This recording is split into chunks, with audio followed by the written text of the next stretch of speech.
ನಮಸ್ಕಾರ ವೀಕ್ಷಕರೇ, ಬಿಗ್ ಡಿಬೇಟ್ಗೆ ತಮಗೆಲ್ಲ ಸ್ವಾಗತ. ನಾನು ಅರವಿಂದ್. ರಂಗನಾಥ್ ಭಾರದ್ವಾಜ್ ಅವರ ಅನುಪಸ್ಥಿತಿಯಲ್ಲಿ ಬಿಗ್ ಡಿಬೇಟ್ ಅನ್ನು ನಾನು ಇವತ್ತು ನಡೆಸಿಕೊಡ್ತಾ ಇದ್ದೀನಿ.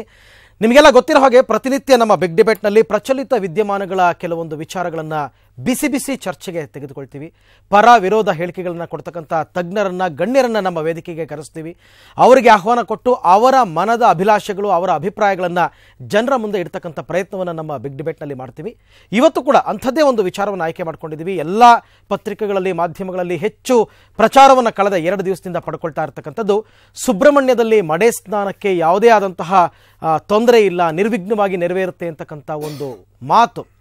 ಎಲ್ಲೋ ಒಂದು ಕಡೆ ಧಾರ್ಮಿಕತೆಗೆ ಸಂದ ಜಯ ಅಂತನ್ಬಿಟ್ಟು ಕೆಲವರು ಅದನ್ನು ಒಂದು ವರ್ಗದವರು ವಾದ ಮಾಡಿದ್ರೆ, ಮತ್ತೊಂದು ಕಡೆ ಕೆಳವರ್ಗದವರ ಶೋಷಣೆ ಇದನ್ನು ತಪ್ಪಿಸಬೇಕು, ನಿಷೇಧ ಮಾಡಬೇಕು ಅಂತಕ್ಕಂಥದ್ದು ಒಂದು ವರ್ಗದ ಚರ್ಚೆ ಆಗಿರ್ತಕ್ಕಂಥದ್ದು. ಕಳೆದ 3 ವರ್ಷಗಳಿಂದಲೂ ಕೂಡ ಇದು ಚರ್ಚೆ ನಡೀತಾನೆ ಇತ್ತು. ನ್ಯಾಯಾಂಗದ ಮುಂದೆ ಈ ವಿಚಾರ ಹೋಗಿತ್ತು. ಇದೀಗ ವಿಭಾಗೀಯ ಪೀಠ ಒಂದು ಆದೇಶವನ್ನು ಕೊಟ್ಟಿದೆ. ಈ ಬಾರಿ ನಡೀತಾ ಇರತಕ್ಕಂಥ ಈ ಒಂದು ಮಡೆ ಸ್ನಾನಕ್ಕೆ ಯಾವುದೇ ತೊಂದರೆ ಆಗಲ್ಲ ಅಂತಕ್ಕಂಥ. ಹಾಗಾದರೆ ಮಡೆ ಸ್ನಾನ ಬೇಕಾ ಬೇಡವಾ? ಬೇಕು ಅನ್ನೋದಾದರೆ ಯಾಕೆ ಬೇಕು, ಬೇಡ ಅನ್ನೋದಾದರೆ ಯಾಕೆ ಬೇಡ?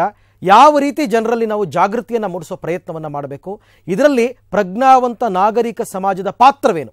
ಇದರ ಬಗ್ಗೆ ಇವತ್ತು ನಾವು ಬಿಗ್ ಡಿಬೇಟ್ನಲ್ಲಿ ಚರ್ಚೆಯನ್ನು ಆರಂಭ ಮಾಡ್ತಾ ಇದ್ದೀವಿ. ಇದೇ ಇವತ್ತಿನ ವಿಶೇಷ, ಮಡೆಗೆ ಮತ್ತೆ ಎಡೆ.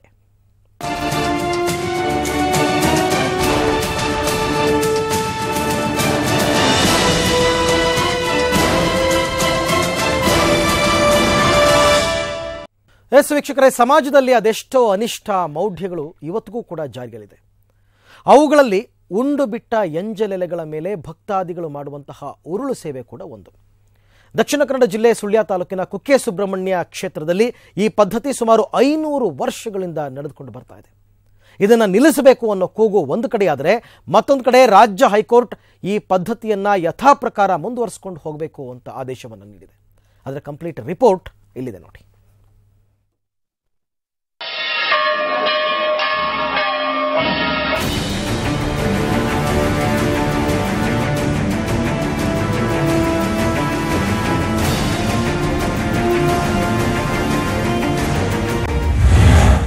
ಉಂಡು ಬಿಟ್ಟ ಎಲೆಗಳ ಮೇಲೆ ಉರುಳು ಸೇವೆ.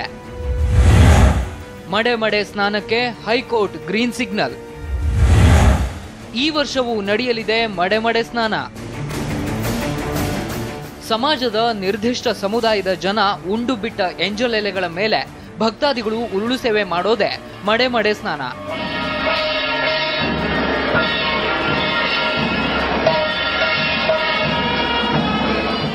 ಹೀಗೆ ಉರುಳು ಸೇವೆ ಮಾಡಿದ್ರೆ ರೋಗಗಳು ವಾಸಿಯಾಗುತ್ತೆ ಎಂಬ ನಂಬಿಕೆ ಜನರಲ್ಲಿದೆ.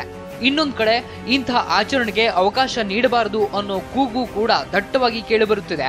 ಇದರ ಮಧ್ಯೆಯೂ ರಾಜ್ಯ ಹೈಕೋರ್ಟ್ ಮಡೆ ಸ್ನಾನವನ್ನ ಯಥಾಪ್ರಕಾರ ಮುಂದುವರಿಸಿಕೊಂಡು ಹೋಗುವಂತೆ ಆದೇಶ ಹೊರಡಿಸಿದೆ. ಅದನ್ನ ಮಾಡಬಹುದು ಅಂತ ಒಪ್ಪಿಗೆ ಕೊಟ್ಟು ಈಗ ತನ್ನ ಆದೇಶಕ್ಕೆ ವ್ಯತಿರಿಕ್ತವಾಗಿ ತಾನೇ ಇನ್ನೊಂದು ಮಡೆ ಸ್ನಾನಕ್ಕೆ ಅವಕಾಶ ಮಾಡಿಕೊಟ್ಟಿರ್ತಕ್ಕಂಥದ್ದು ತುಂಬಾ ವಿಷಾದಕರ ಅಂತ ನಾನು ಹೇಳಲಿಕ್ಕೆ ಇಷ್ಟಪಡ್ತೇನೆ. ಪ್ರಗತಿಪರ ಮಠಾಧೀಶರ ವೇದಿಕೆ ಅಷ್ಟೇ ಅಲ್ಲ, ಈ ನಾಡಿನ ಯಾವ ಪ್ರಜ್ಞಾವಂತರು, ನಾಗರಿಕ ಪ್ರಜ್ಞೆ ಇರುವವರು, ಯಾವ ಮಾನವೀಯತೆಯ ಬಗ್ಗೆ ನಂಬಿಕೆ ಇರುವಂತವರು ಮಡೆ ಸ್ನಾನವನ್ನ ಒಪ್ಲಿಕ್ಕೆ ಸಾಧ್ಯ ಇಲ್ಲ. ಒಂದು ಸತ್ಯ, ಸರ್ವೋಚ್ಚ ನ್ಯಾಯಾಲಯ ಹೇಳಿದ್ರು ಕೂಡ ನಾವು ಅದನ್ನು ಒಪ್ಪಲಿಕ್ಕೆ ಸಾಧ್ಯ ಇಲ್ಲ. ಮಡೆ ಸ್ನಾನದ ಬದಲು ಎಡೆ ಸ್ನಾನವನ್ನು ಮಾಡಲೇಬೇಕು ಅಂತ ನಾನೇನು ಒತ್ತಾಯಪಡಿಸುವುದಿಲ್ಲ.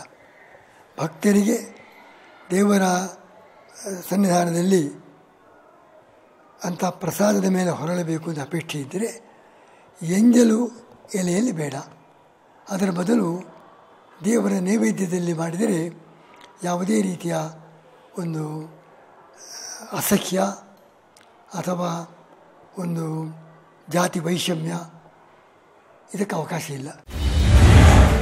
ಇಷ್ಟಕ್ಕೂ ಏನಿದು ಪ್ರಕರಣ?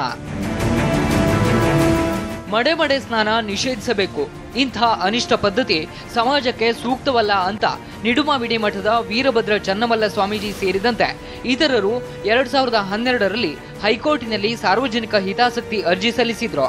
ಈ ವೇಳೆ ಹೈಕೋರ್ಟಿಗೆ ಮುಚ್ಚಳಿಕೆ ಬರೆದುಕೊಟ್ಟಿದ್ದ ರಾಜ್ಯ ಸರ್ಕಾರ ಮಡೆ ಸ್ನಾನದ ಬದಲಿಗೆ ಎಡೆ ಸ್ನಾನ ನಡೆಸುವುದಾಗಿ ತಿಳಿಸಿತು. ಈ ಮುಚ್ಚಳಿಕೆ ಮಾನ್ಯ ಮಾಡಿದ್ದ ಕೋರ್ಟ್ ಪ್ರಕರಣವನ್ನ ವಿಲೇವಾರಿ ಮಾಡಿತು. ಆದರೆ ಪ್ರಕರಣದಲ್ಲಿ ಪ್ರತಿವಾದಿಗಳಾಗಿದ್ದ ಕರ್ನಾಟಕ ಆದಿವಾಸಿ ಬುಡಕಟ್ಟು ಹಿತರಕ್ಷಣಾ ಸಮಿತಿಯು ಹೈಕೋರ್ಟ್ ನಮ್ಮ ವಾದವನ್ನ ಆಲಿಸಿಲ್ಲ ಅಂತ ಆಕ್ಷೇಪಿಸಿ ಈ ಆದೇಶವನ್ನ ಸುಪ್ರೀಂ ಕೋರ್ಟಿನಲ್ಲಿ ಪ್ರಶ್ನಿಸಿದ್ರು. ಮೇಲ್ಮನವಿಯ ವಿಚಾರಣೆ ನಡೆಸಿದ ಸುಪ್ರೀಂ ಕೋರ್ಟ್ 2012 ಡಿಸೆಂಬರ್ 14ರಂದು ಮಡೆ ಸ್ನಾನಕ್ಕಿದ್ದ ತಡೆಯನ್ನ ತೆಗೆದುಹಾಕಿತ್ತು. ಅಂತೆಯೇ ಪ್ರಕರಣವನ್ನ ಆದ್ಯತೆಯ ಮೇಲೆ ಬಗೆಹರಿಸಿ ಅಂತ ಹೈಕೋರ್ಟ್ಗೆ ನಿರ್ದೇಶನ ನೀಡಿತು.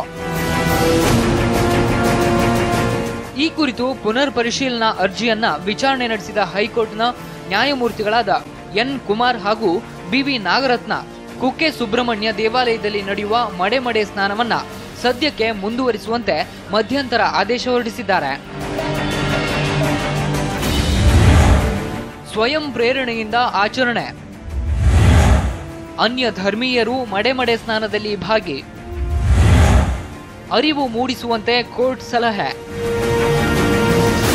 ಮಡೆ ಸ್ನಾನ ಸುಮಾರು 500 ವರ್ಷಗಳಷ್ಟು ಹಳೆಯ ಪದ್ಧತಿ. ಇದನ್ನ ಏಕಾಏಕಿ ನಿಲ್ಲಿಸುವ ಮೊದಲು ಜನರಲ್ಲಿ ಅರಿವು ಮೂಡಿಸಲು ಯತ್ನಿಸಿ ಅಂತ ನ್ಯಾಯಪೀಠ ಸರ್ಕಾರಕ್ಕೆ ಸಲಹೆ ಕೊಟ್ಟಿದೆ. ಅಷ್ಟೇ ಅಲ್ಲ, ಜನರು ಸ್ವಯಂ ಪ್ರೇರಣೆಯಿಂದ ಇಂತಹ ಆಚರಣೆ ನಡೆಸುತ್ತಿದ್ದಾರೆ. ಇದರಲ್ಲಿ ಅನ್ಯ ಧರ್ಮೀಯರು ಪಾಲ್ಗೊಳ್ತಿದ್ದಾರೆ. ಬೆಂಗಳೂರಿನಲ್ಲಿ ಕುಳಿತು ಪದ್ಧತಿ ನಿಲ್ಲಿಸಿ ಅಂತ ಕೋರ್ಟಿನಲ್ಲಿ ಅರ್ಜಿ ಹಾಕೋದ್ರಿಂದ ಪ್ರಯೋಜನವಿಲ್ಲ. ಈ ದಿಸೆಯಲ್ಲಿ ಜನಸಾಮಾನ್ಯರಲ್ಲಿ ಜಾಗೃತಿ ಮೂಡಿಸಬೇಕಾದ್ದು ಮುಖ್ಯ ಅಂತ ನ್ಯಾಯಪೀಠವು ಅಭಿಪ್ರಾಯಪಟ್ಟಿದೆ. ಇದೇ 25ರಿಂದ ಮಡೆ ಸ್ನಾನ. ಕುಕ್ಕೆಯಲ್ಲಿ 3 ದಿನ ನಡೆಯಲಿದೆ ಈ ಆಚರಣೆ. ಕುಕ್ಕೆ ಸುಬ್ರಹ್ಮಣ್ಯ ದೇವಾಲಯದಲ್ಲಿ ಪ್ರತಿ ವರ್ಷ ಮಾರ್ಗಶಿರ ಶುದ್ಧ ಚೌತಿಯಿಂದ 3 ದಿನಗಳ ಕಾಲ ಮಡೆ ಸ್ನಾನ ಜರುಗುತ್ತದೆ. ಅಂತೆಯೇ ಈ ಬಾರಿಯ ಆಚರಣೆ ಇದೇ 25, 26 ಮತ್ತು 27ರಂದು 3 ದಿನಗಳ ಕಾಲ ನಡೆಯಲಿದೆ. ಸೀನಪ್ಪ, ಸಮಯ ನ್ಯೂಸ್, ಬೆಂಗಳೂರು. ಸೊ ವೀಕ್ಷಕರೇ, ನ್ಯಾಯಾಲಯದ ಆದೇಶದಂತೆ ಈ ವರ್ಷ ಮಾರ್ಗಶಿರ ಶುದ್ಧ ಚೌತಿಯಿಂದ ಷಷ್ಠಿಯ ತನಕ, ಅಂದರೆ ಇದೇ ತಿಂಗಳ 25ರಿಂದ 26, 27ನೇ ತಾರೀಕಿನ ತನಕ ಸುಬ್ರಹ್ಮಣ್ಯದಲ್ಲಿ, ಕುಕ್ಕೆ ಸುಬ್ರಹ್ಮಣ್ಯದಲ್ಲಿ ಮಡೆ ಸ್ನಾನ ನಡೆಯುತ್ತೆ ಅಂತಕ್ಕಂಥದ್ದು. ಆದರೆ ಪ್ರಗತಿಪರ ಮಠಾಧೀಶರ ವೇದಿಕೆಯ ಸದಸ್ಯರು ಹೇಳೋ ಪ್ರಕಾರ ಹೈಕೋರ್ಟ್ ಅಲ್ಲ, ಸುಪ್ರೀಂ ಕೋರ್ಟ್ ಈ ಆದೇಶವನ್ನು ಎತ್ತಿ ಹಿಡಿದರೂ ಕೂಡ ನಾವು ಅದನ್ನು ಖಂಡಿಸ್ತೀವಿ ಅಂತಕ್ಕಂಥದ್ದು. ಇದ್ರ ಬಗ್ಗೆ, ಇದರ ಸಾಧಕ ಬಾಧಕಗಳ ಬಗ್ಗೆ ಚರ್ಚೆ ಮಾಡೋದಕ್ಕೆ 4 ಅತಿಥಿಗಳು ಇವತ್ತು ನನ್ನ ಜೊತೆ ನಮ್ಮ ಸ್ಟುಡಿಯೋದಲ್ಲಿದ್ದಾರೆ. ಮೊದಲನೇದಾಗಿ ನಿಡುಮಾಮಿಡಿ ಮಹಾಸಂಸ್ಥಾನದ ಶ್ರೀ ವೀರಭದ್ರ ಚನ್ನಮಲ್ಲ ಸ್ವಾಮೀಜಿಗಳು ನಮ್ಮ ಜೊತೆ ಇದ್ದಾರೆ. ಗುರುಗಳೇ, ಸ್ವಾಮೀಜಿ ತಮಗೆ ಕಾರ್ಯಕ್ರಮಕ್ಕೆ ಸ್ವಾಗತ. ಹಾಗೆಯೇ ಪ್ರಧಾನ ಅರ್ಚಕರು ಗವಿ ಗಂಗಾಧರೇಶ್ವರ ದೇವಸ್ಥಾನದಿಂದ ಆಗಮ ಪಂಡಿತರು ಕೂಡ ಹೌದು, ಸೋಮಸುಂದರ ದೀಕ್ಷಿತ್ ಅವರು ಬಂದಿದ್ದಾರೆ. ಗುರುಗಳೇ, ಸ್ವಾಗತ ತಮಗೆ.